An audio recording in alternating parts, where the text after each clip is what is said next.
Good morning dear students. एक आप लोगों को पता है कि क्वाड्रेटिक इक्वेशंस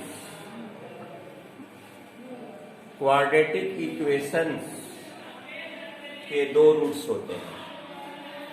क्वाड्रेटिक इक्वेशन के दो रूट्स होते हैं जिसे हम जनरली अल्फा और बीटा से डिनोट करते हैं। क्वाड्रेटिक इक्वेशन के दो रूट्स होते हैं और जो उसके रूट्स होते हैं, जो उसके सॉल्व होते हैं, जो उसके जीरोज होते हैं, उसको हम लोग अल्फा और बीटा से रिप्रेजेंटेशन करते हैं। आपने लोअर क्लास यानी क्लास 7 से फैक्टराइजेशन पढ़ते आ रहे हैं। रूट्स निकालने का तरीका हमारा फैक्टराइजेशंस भी है, क्वाड्रेटिक मेथड्स भी है, क्रॉस मेथड्स भी हैं, बहुत सारे मेथड्स हैं। लेकिन अगर एग्जाम में कह रहा है कि आपको क्वाड्रेटिक इक्वेशन का जो रूट निकालना है, क्वाड्रेटिक इक्वेशन का जो रूट निकालना है, आपको कंप्लीटिंग स्क्वायर मेथड से ही निकालना है। कंप्लीटिंग स्क्वायर मेथड से ही निकालना है। तो उस परिस्थिति में आपको इसी मेथड का उपयोग करना होगा, न तो फैक्टराइजेशन का, न तो क्रॉस का। तो सबसे पहले आप लोगों को मैंने 9th क्लास से ही बताते आ रहा हूं कि क्वाड्रेटिक इक्वेशन का जो बेसिक फॉर्म होता है, क्वाड्रेटिक इक्वेशन का जो बेसिक फॉर्म होता है, वो dear students ax² plus bx plus c बराबर 0। लेकिन इसका एक कंडीशन होता है कि बेसिक फॉर्म ऑब्जेक्टिव प्रश्न में मल्टीपल चॉइस में पूछे जा सकते हैं। Which is the basic form of the quadratic equations, ये आपका मल्टीपल चॉइस में पूछा जा सकता है। मल्टीपल चॉइस में ये क्वेश्चन आपको पूछे जा सकते हैं कि what is the basic form of the quadratic equations, what is the basic form of the quadratic equations. अब देखिए इसमें एक कंडीशन क्या होता है, a इज इक्वल नॉट 0। एक कभी भी 0 नहीं होना चाहिए, एक कभी भी 0 नहीं होना चाहिए। अगर एक 0 हो जाता है, जो कांस्टेंट है, नॉन वेरिएबल्स है, तो x² गुना 0 बराबर 0, तो ये लाइनर इक्वेशन बन जाएगा। अगर a हमारा 0 होता है तो वह लाइनर इक्वेशन बनेगा। इसलिए हम लोग एक कंडीशन में लिख देते हैं where a is equal not 0, where a is equal not 0। अगर a 0 हो जाता है तो उस परिस्थिति में a गुना x², a का वैल्यू 0, तो आपका ये यहां से यहां तक के टर्म का वैल्यू 0 हो जाएगा। यह आपका लाइनर इक्वेशन बन जाएगा। तो डियर स्टूडेंट्स, x जो है यह वेरिएबल्स है, a भी नॉन वेरिएबल्स है। ये कोई आपका इंटीजर्स हो, या कोई रेशनल्स हो, या कोई आपका होल नंबर हो, या कोई नेचुरल नंबर हो, कुछ भी हो सकता है। लेकिन ये दोनों वेरिएबल्स है, इसके मान हमेशा बदलते रहते हैं। लेकिन a और b कांस्टेंट है, नॉन वेरिएबल्स है। तो x² के गुणांक जो कोफिशिएंट होता है उसको a द्वारा रिप्रेजेंट करते हैं, x के गुणांक को b द्वारा, और अंत में जो ये आपका इंटेजर्स हो, रेशनल हो या इरेशनल हो, उसको हम लोग सी द्वारा इंडिकेट करते हैं। तो सबसे पहले पहला फेज आपका है, अगर क्वेश्चन मिलता है तो सबसे पहले इक्वेशन को लिखिए। जो क्वाड्रेटिक इक्वेशन दिया हुआ है उस क्वाड्रेटिक इक्वेशन को लिखिए। मान लिया जाए कि मैंने क्वाड्रेटिक इक्वेशन मुझे ये मिला, तो हमने उसको लिख डाला, तो हमारा जो क्वाड्रेटिक इक्वेशन है ax square plus bx plus c बराबर 0। तो a बराबर a, b बराबर b और c बराबर c। ये पहला स्टेप हुआ कि सबसे पहले तो आपको इक्वेशन को लिखना है। सबसे पहले तो आपको इक्वेशन को लिखना है। इक्वेशन लिख देने के बाद आपको ये चॉइस करना है कि एक्स स्क्वायर का कोफिशिएंट क्या है। सेकेंड स्टेप कि एक्स स्क्वायर का कोफिशिएंट क्या है, तो एक्स स्क्वायर का कोफिशिएंट हमारा ए है। एक्स स्क्वायर का कोफिशिएंट हमारा ए है। तो number 2 term each term is divided, each term is divided by a। चूंकि a हमारा ये है, तो जो एक्स स्क्वायर का कोफिशिएंट होगा which is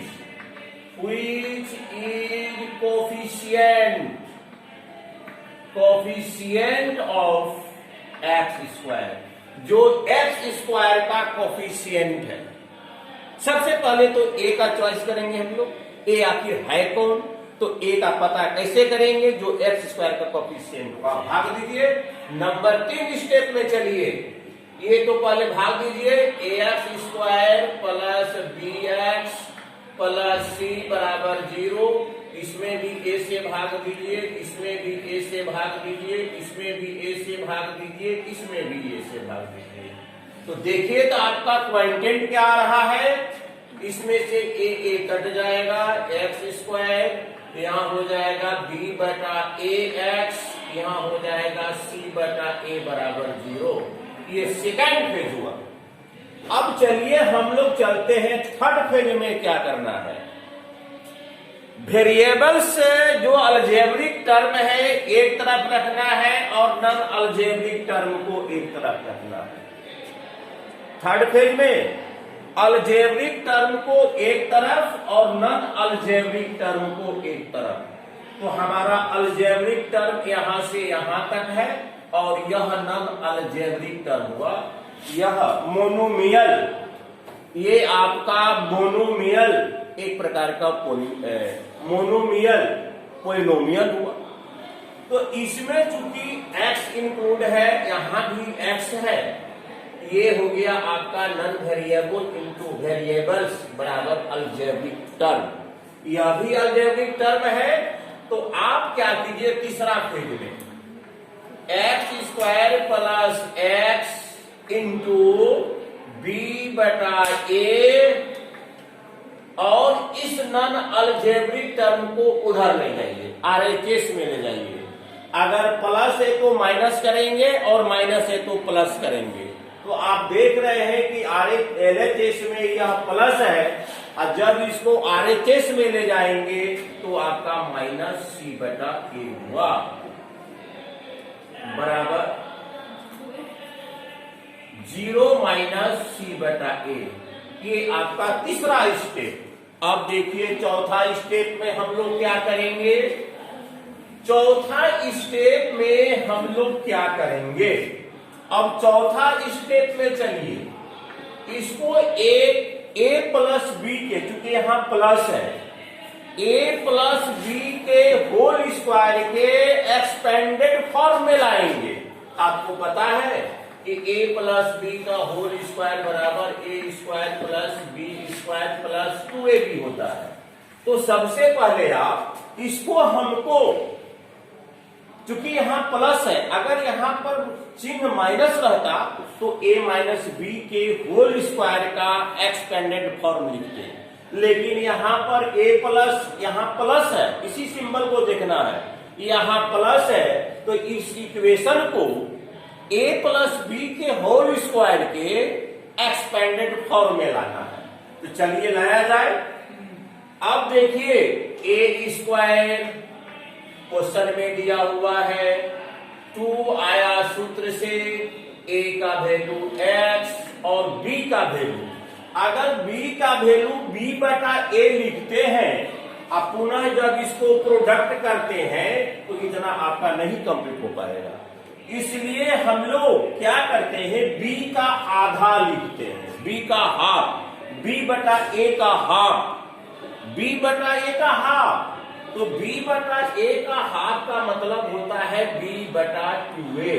अब देखिए तो दो रिमूव हो जाएगा, फिर हमारा b बटा a पूछ जाए, कोई अंतर नहीं। आप कहिए हमारे पास 4 रुपीज है, या कहिए हमारे पास 10 माइनस 6 रुपीज है, कोई डिफरेंस नहीं। या कहिए हमारे पास 2 प्लस 2 रुपीज है, दोनों का, तीनों का सम वही होगा। केवल ट्रांसफॉर्म कर दिए, केवल हम ट्रांसफॉर्म कर दिए, तो आप देखिए यहां से यहां तक का टर्म जो है और यहां से यहां तक के टर्म में कोई फर्क नहीं है। क्यों फर्क नहीं है भाई? दो को रिमूव कर दीजिए, देखिए तो फिर कितना खुल गया, x इंटू बी बटा ए, एक्स इंटू बी बटा ए, कोई फर्क नहीं पड़ा। तो यहां लिखे थे हम 2 और यहां लिखे थे 2, लेकिन एक्सपेंडेड फॉर्म में क्या है, a square 2ab plus B square. तो जब प्लस बी स्क्वायर अपने मन से दे रहे हैं, प्लस बी स्क्वायर, तो b का वैल्यू हमारा क्या है, b बटा 2a, b बटा 2a प्लस b का स्क्वायर। यह तो अपने मन से दिए, x इक्वेशन में वह नहीं था, x इक्वेशन में b बटा 2a नहीं था, हम इंक्लूड अपने तरफ से किए हैं, उसको एक a प्लस बी के होल स्क्वायर के फॉर्म में लाने के लिए।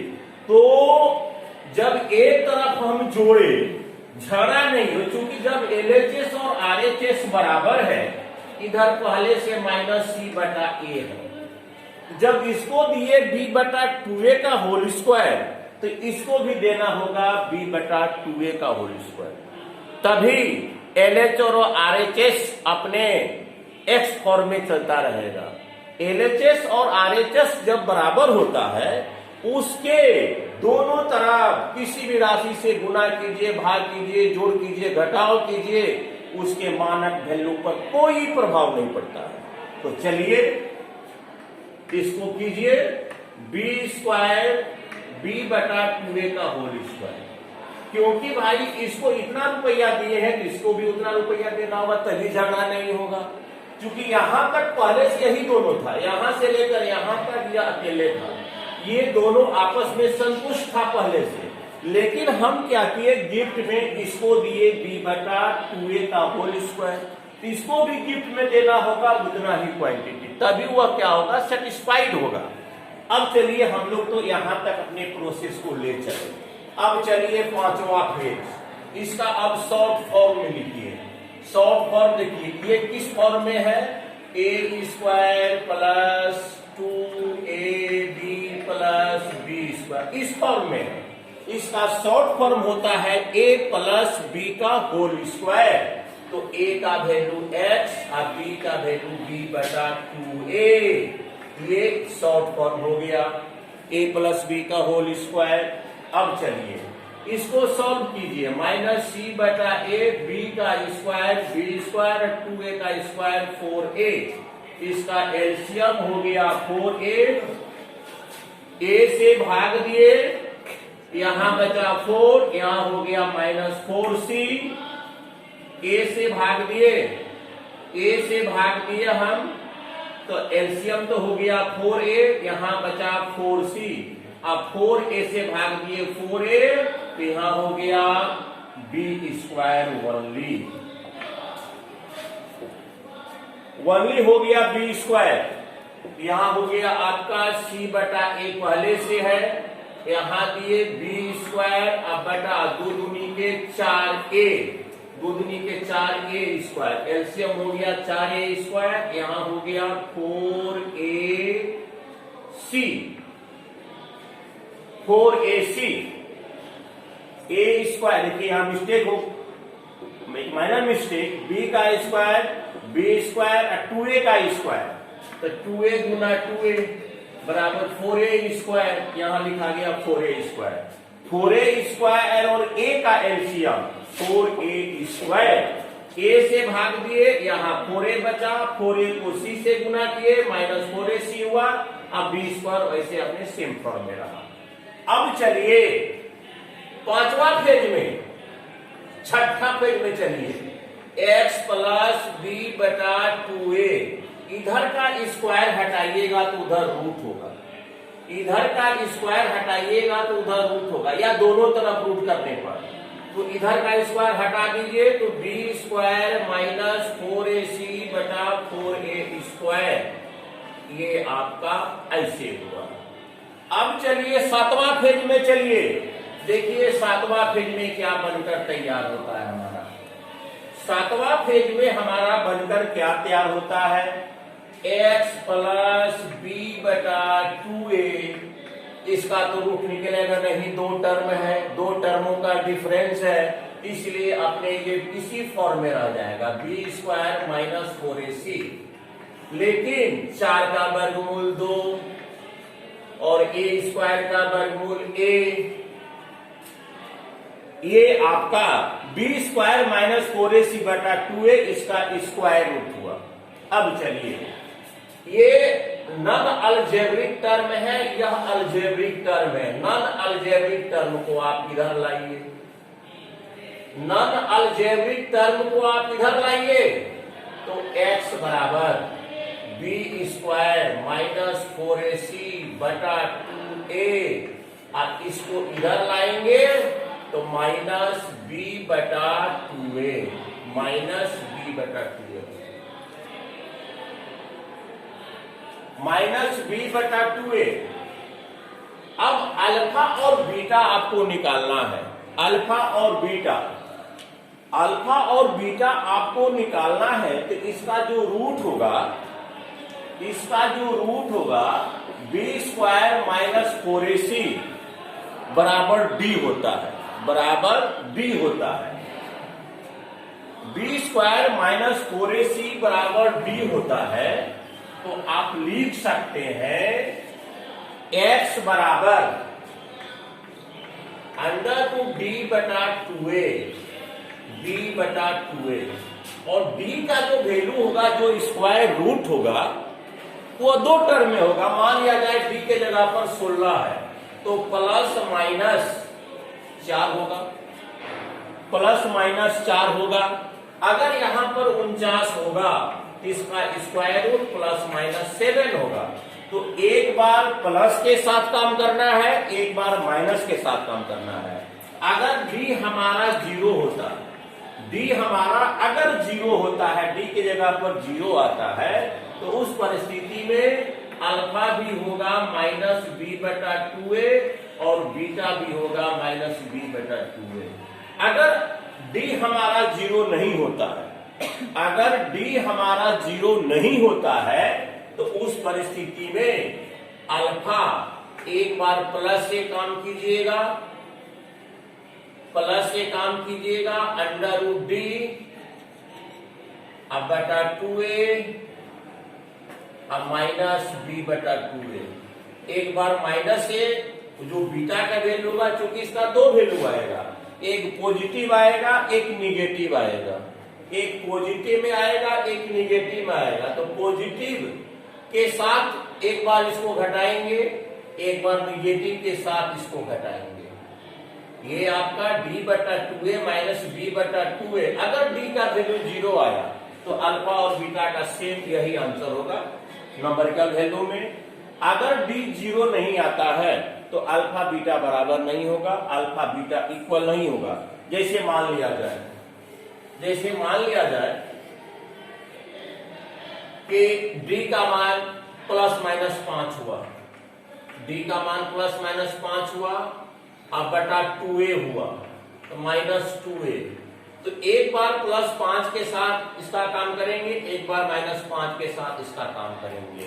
तो चूंकि यह तो बेसिक फॉर्म का ही हमने रूट निकाला, इसलिए यहां पर एक अननोन राशि प्राप्त हो रही है। जब इसको हम नंबरिकल इक्वेशन पर चलेंगे, जब एक साथ साइड में चलेंगे तो यहां नंबरिकल वैल्यू प्राप्त होगा। ये थोड़ा सा आपको अभी फिलहाल कंफ्यूजन की स्थिति लगती होगी, क्योंकि डी का डी ही रह गया, नंबरिकल वैल्यू रहता है। चूंकि मैंने इस बेस पर सॉल्व किया है ax² plus bx plus c, इसलिए ये हमारा डी प्राप्त हुआ, अन्यथा डी प्राप्त नहीं होता। अगर वही हमारा हिसाब x² प्लस 7x प्लस 10 रहता तो उस परिस्थिति में d का मान कुछ और होता, a का मान कुछ और होता, b का मान a का मान 1 होता, आपका b का मान 7 होता, c का मान 10 होता। तो ये हम जो हमारा जो बेसिक फॉर्म है क्वाड्रेटिक इक्वेशन को, मैंने उसी को सॉल्व किया है। आपको बेसिक फॉर्म का ये क्वाड्रेटिक कंप्लीटिंग स्क्वायर मेथड से सॉल्व करके अल्फा और बीटा निकालने के लिए बताया। आप इसे ट्राई कर सकते हैं किसी क्वाड्रेटिक इक्वेशन को लेकर, लेकिन कंडीशन यह रखिएगा, अगर डी का वैल्यू 0 होगा तो the roots are not possible of the quadratic equation. D का वैल्यू 0 से बड़ा होगा तो सही है, डी का वैल्यू 0 होगा फिर भी आपका रूट्स पॉसिबल है, लेकिन डी का value D is the less than 0 वह कभी संभव नहीं है। The roots are not possible of the quadratic equation. Dear students, thank you very much.